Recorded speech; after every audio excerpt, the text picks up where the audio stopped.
তারেক রহমানকে কটূক্তির প্রতিবাদে কোনাবাড়িতে বিএনপির বিক্ষোভ মিছিল। বিশেষ প্রতিনিধি শাহিনুর ইসলাম শাহিন, কোনাবাড়ি, গাজীপুর।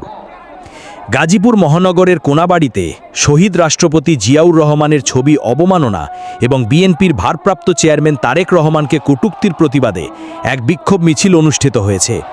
শুক্রবার বিকেল 4টায় কোনাবাড়ি থানা বিএনপির উদ্যোগে এ বিক্ষোভ মিছিল অনুষ্ঠিত হয়। বিক্ষোভ মিছিলে নেতৃত্ব দেন কোনাবাড়ি থানা বিএনপির সাধারণ সম্পাদক মোহাম্মদ বাবুল হোসেন।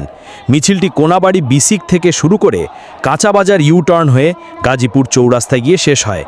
মিছিলের পূর্বে এক সংক্ষিপ্ত সমাবেশে বক্তব্যে তিনি বলেন, দেশনায়ক জনাব তারেক রহমানকে নিয়ে কোনো অশালীন মন্তব্য বা কটূক্তি করলে আমরা তা কোনোভাবেই সহ্য করব না।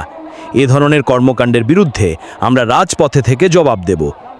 এর আগে দুপুর 2টোর পর থেকেই খণ্ড খণ্ড মিছিল নিয়ে বিএনপি ও এর অঙ্গ সংগঠনের নেতাকর্মীরা কোনাবাড়ি বিসিকের 1 নম্বর গেট এলাকায় জমায়েত হতে থাকেন। পরে সেখানে একত্রিত হয়ে একটি বিশাল বিক্ষোভ মিছিল বের করা হয়, যা শহরের গুরুত্বপূর্ণ সড়কসমূহ প্রদক্ষিণ করে।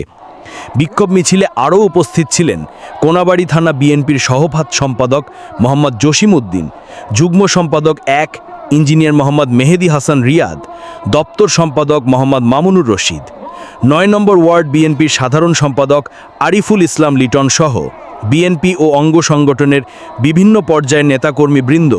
বিক্ষোভ মিছিল শান্তিপূর্ণভাবে শেষ হয় এবং নেতৃত্ববৃন্দ আগামী দিনে আরও বৃহত্তর কর্মসূচির ঘোষণা দেওয়ার ইঙ্গিত দেন। বিকাল 5:30টায় বাংলাদেশ জাতীয়তাবাদী রিকশা, ভ্যান এবং অটো চালক দল কোনাবাড়ি থানা শাখার উদ্যোগে শহীদ রাষ্ট্রপতি জিয়াউর রহমানের ছবি অবমাননা ও তারেক রহমানের বিরুদ্ধে কটূক্তির প্রতিবাদে বিক্ষোভ মিছিল করে। মিছিলটি নগরীর গুরুত্বপূর্ণ সড়ক প্রদক্ষিণ করে কোনাবাড়ি বিসিকে এসে শেষ হয়। মিছিলের নেতৃত্ব দেন সংগঠনটির উপদেষ্টা মোহাম্মদ সালাউদ্দিন জনি। এ সময় উপদেষ্টা রেজাউল করিম সহ সংগঠনটির অন্যান্য নেতৃবৃন্দ উপস্থিত ছিলেন।